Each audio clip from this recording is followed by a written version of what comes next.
Hey traders, Leaf West. Another video in my series here. I'm trying to explain the trading tools I use in my intraday trading, in my swing trading for people that read my blogs and watch my videos. Um, this one has actually got a lot of questions from people.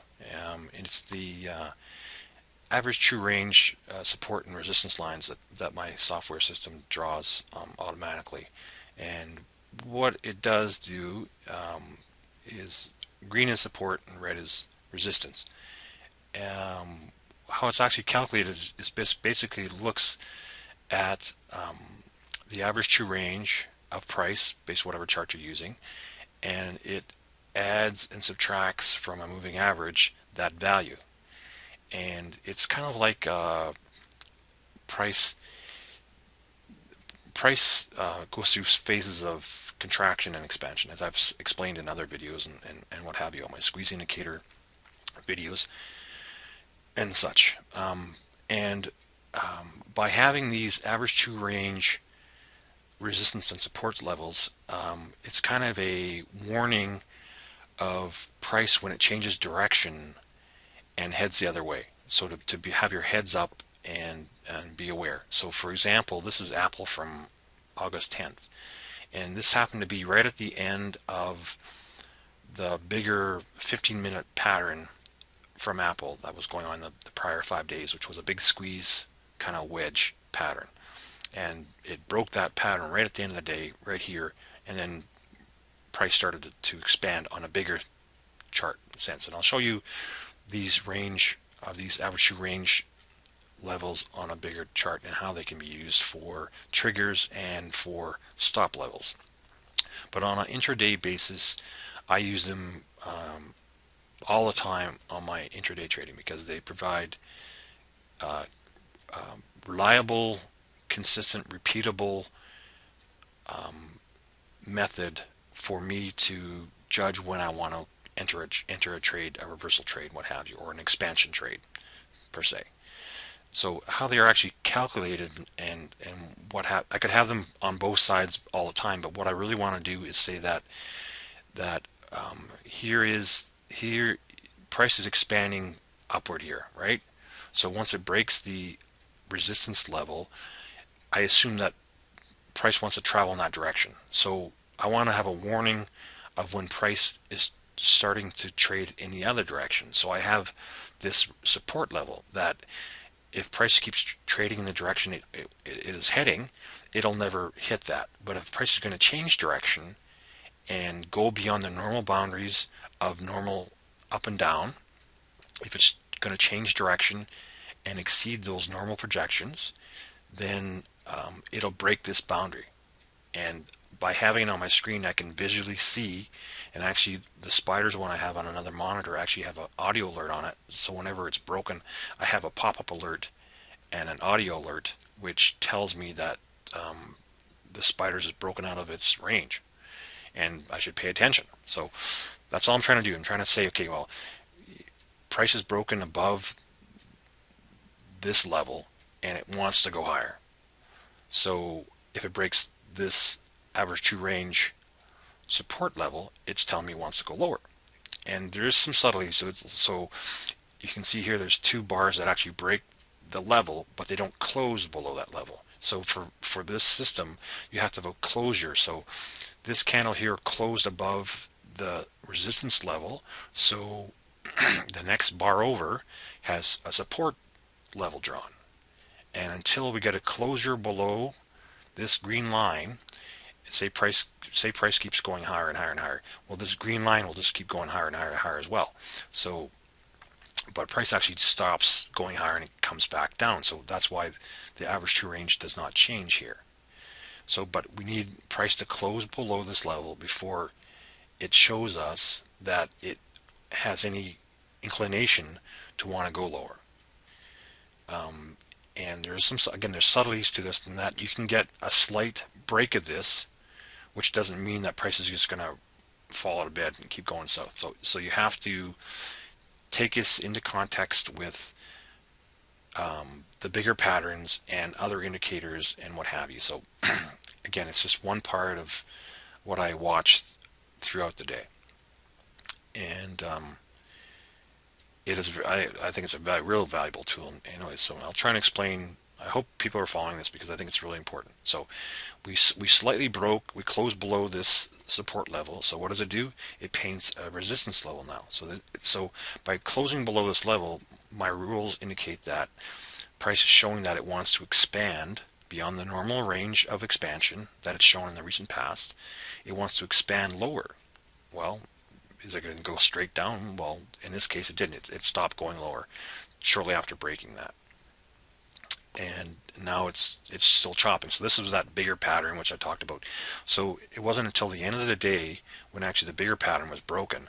And this is how you use it in conjunction, in that if you are looking at a 15-minute squeeze happening, you're watching the 3-minute or the 5-minute chart to see which way that's going to break. So by seeing price break out of the squeeze and it breaks above the 3-minute ATR, that tells me that the squeeze pattern on the 15-minute chart is breaking higher.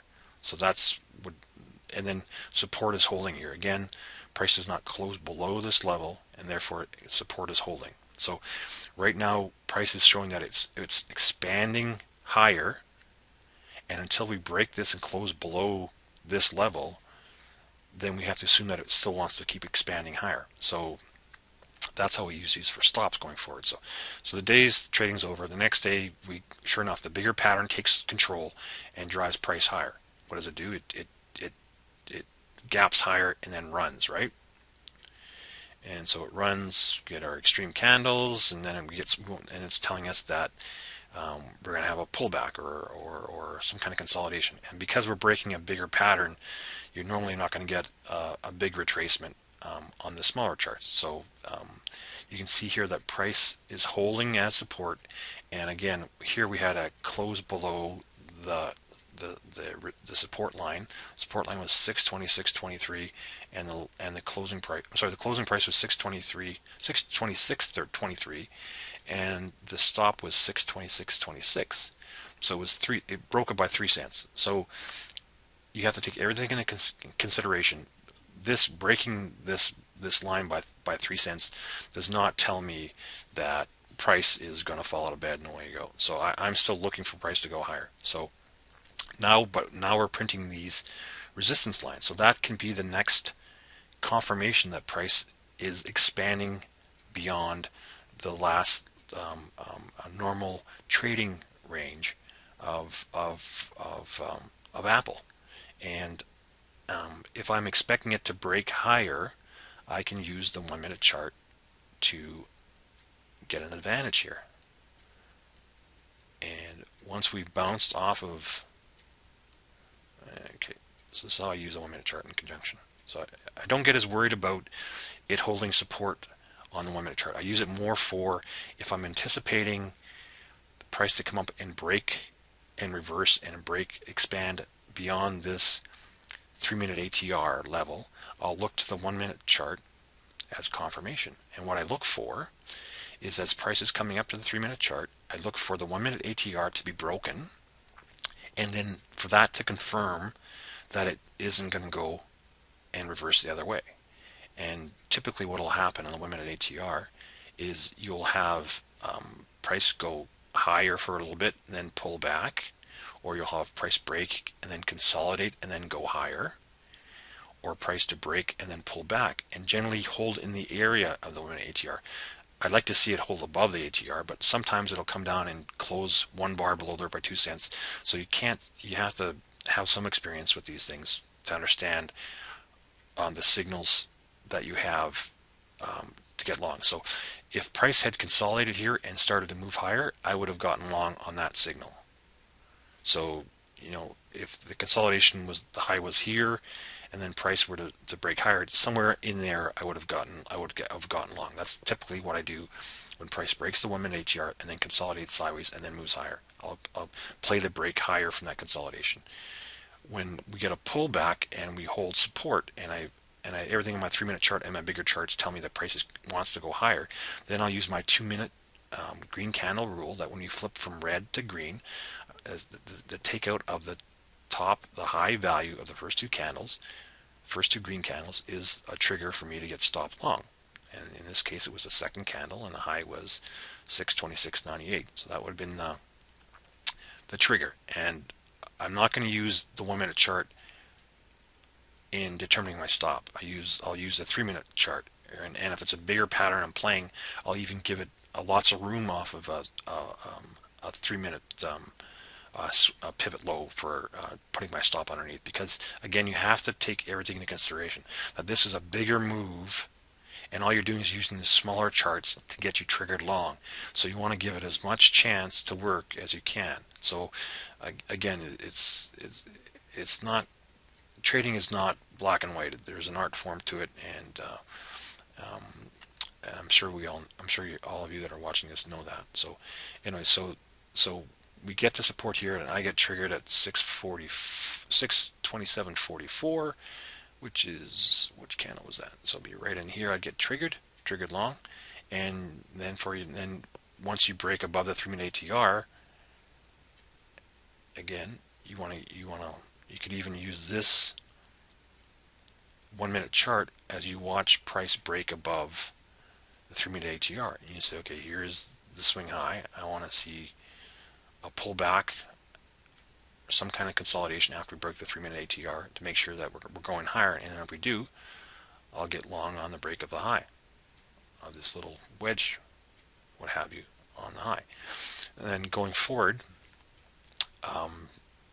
it depends how you want to manage your trade. If this trade was just a scalp trade, well, then you're going to look for divergence or whatever you're going to look for to get yourself out. But this late in the day, you wouldn't probably do a swing trade, or if you did, you probably had a target in mind in terms of how much profit you want out of it. But if you are using this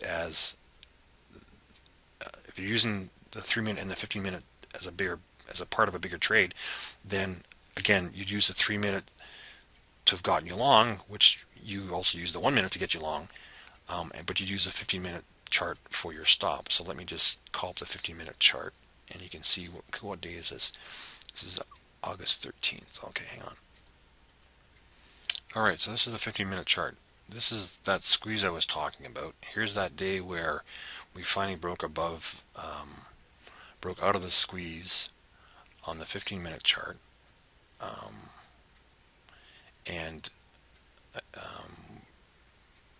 that was the Friday on the 3-minute chart where I showed you that we'd broken above and held above the ATR support level. And then here is the gap, here is the consolidation, and you can see that if this was a swing trade you're using, I use these ATR levels as my stops.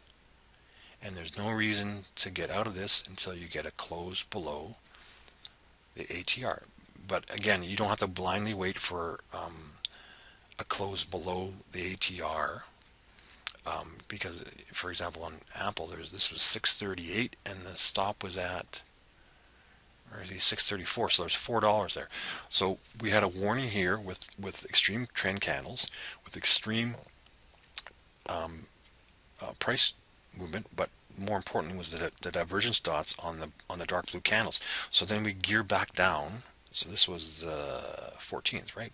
So once we have this warning on the 15-minute chart, and this is the trade we're playing a bigger trade, but now we've got a warning to expect some kind of consolidation or pullback. So then we gear down to the smaller chart on the 14th. Where's the 14th? And we watch for a sell signal. And for me, the sell signal is you get an extreme candle. So here we had an extreme candle, but the 15-minute chart was not finished, right? So even though on the smaller chart we had a warning, the bigger chart was still running a show.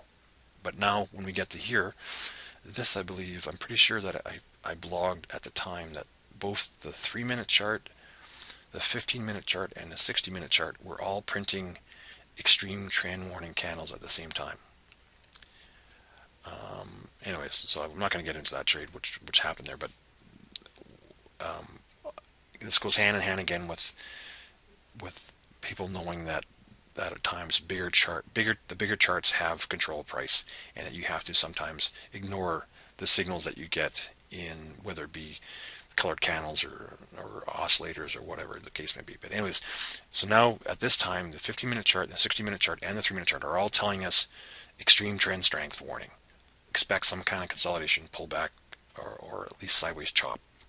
So you would look for a signal on your smaller time frame charts to start taking profit. Whether you take all your profit or a portion of your trade off, that's to each person's own decision. But for me, what I would do is I would wait for the break. Let's just expand this now because we'll ignore the 1-minute chart. I would wait for the break of the 3-minute ATR. And often what I'll do is, well, not only if it has shown no signs of weakness before, I would forgive the first break, and I would wait for to see if the bounce off of this pullback can break back above the ATR and break and make a new high. But after the first break, I would not wait for the second break. If it showed weakness and wanted to break, if it broke above this but showed weakness that it couldn't really get going anymore, I would then gear down to the 1-minute chart and get an exit before price got any lower. And if price fails to go back up and break the ATR resistance, you can use a 2-candle rule on the flip from green to red, or you can use this pivot low here on the first break as your stop. And I know some guys I've talked to use this old ATR level as their stop now. That once price gets above there, if it gets back below that level, they use that as their trigger to exit the trade. So there's various ways you can play that, but again, this goes hand in hand. The 15-minute chart and the 60-minute chart and the 3-minute chart were telling us that this expansion needed to correct, needed to consolidate, needed to do something, which you wouldn't necessarily want to hold your whole position in Apple through. So trade part of it, trade all of it, whatever you want to do is whatever you want to do. But all I'm saying is that these ATR levels act as triggers, and so you use them in conjunction with each other. In the 15-minute chart, okay, let's call back to the 15-minute chart.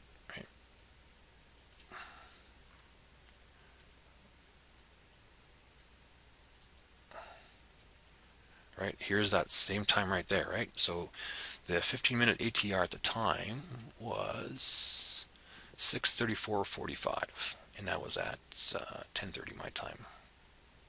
Let me just write that down because I'll forget that. What was it at? It was at 6:34.35,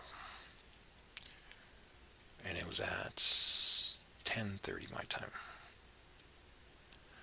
on the 14th. So 10:30 on the 14th was right here. So this is where the 15-minute chart was broken, and that would have been perfectly fine to take that as your stop to get out of the trade. But what would make you even more confident to do that is by looking at the smaller time frame chart and the fact that we broke smaller time frame support and we couldn't go back up and break resistance. So again, whether it's the 15-minute ATR that gets you out of your trade, or whether it's the flipping to red, or the break of the previous ATR, or the fact, look at something else, like here you got the volume zone oscillator failing to get back above zero and making these 3 little tops. And there's lots of ways to get triggered, but what this signaled to us was that price was trending higher, it was heading in this direction, and that the ATR level, which follows price, showed us that price was changing direction, and it gave us a good signal to get out of our long trade, or at least get out a portion of our long trade, and wait for the signal on the flip side that it wanted to resume the trend higher. Right? So again, you have to do this in conjunction. So if we knew the 15-minute chart was in control of price, would you necessarily take this first break of the 3-minute ATR higher as gospel that price wanted to go higher? Well, no, you wouldn't. You'd be saying, you know what, I want to watch the 50-minute chart until it shows me some signs that it wants to go higher. Then I'm going to gear down to the 3-minute chart to get triggered. So let's do that. Let's go look at the 15-minute chart on that day. Right? And so where's the first sign that it wants to go in the other direction? So we have all our color-coded candles, and we're waiting for a signal that it wants to turn the other way. Well, we know this is a pullback. We've got a new high. We're looking for a pullback. Well, we're waiting for our 2-candle rule. There's nothing happens until the takeout of this candle right here on the 15th. Let me just write this down again. So the 15th of August at 1:15 p.m. my time, and the high of this candle is, what is it? It's about 631.32. Right? Okay, so this is really the first signal from the 15-minute chart that we want to get long, and it's before we break the ATR, but it's the signal here. So you could either use that candle as your signal, or you could go down and use a smaller time frame chart. What day was that again? That's the 15th.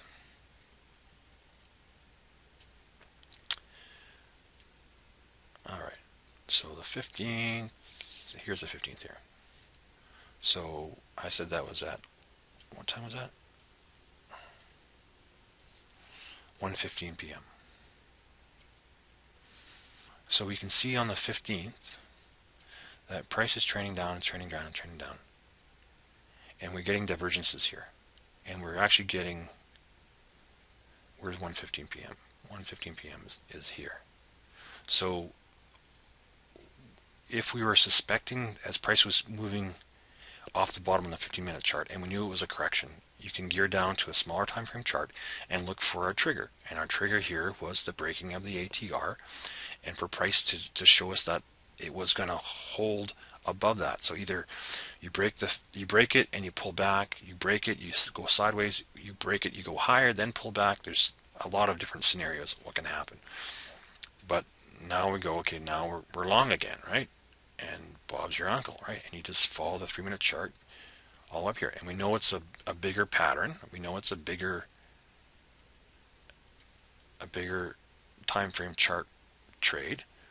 So here we go. We don't have to do anything until we get some threat that price is going to change direction. And we slightly get it here on Friday with the divergence, but we made an all-time high in Apple. Made an all-time high.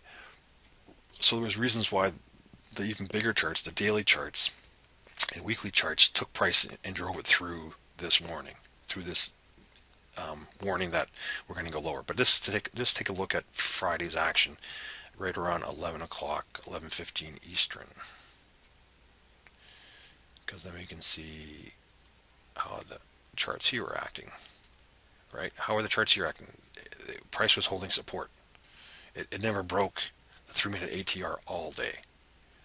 So even though we're getting a warning on the 15-minute chart, we weren't triggered. We didn't get triggered out of our trade. So this is the beauty of this system. I think so. I hope this helps. Maybe it opened up a bigger can of worms, and people are more confused than ever about it. But watch this video a couple times and try to understand again what these ATR lines are doing is trying to warn you when price breaks in the opposite direction from the current trends. Right? So here we saw on the bigger time frame chart, which was the bigger pattern, that price looked like it was finding a bottom and it was working its way a little higher. So if you want to watch for a smaller time frame trigger, go down to your smaller chart and look at these ATRs. And sure enough, this was 1:15 was the time that it was broken. And so, at 12:30, 12:40, about 40 minutes ahead of time or 45 minutes ahead of time, the 3 minute chart was showing you that it was changing form and wanting to go higher. It was breaking. It was changing direction. I guess that's the simplest way to say it. Okay, I hope that helps, guys. Talk to you soon.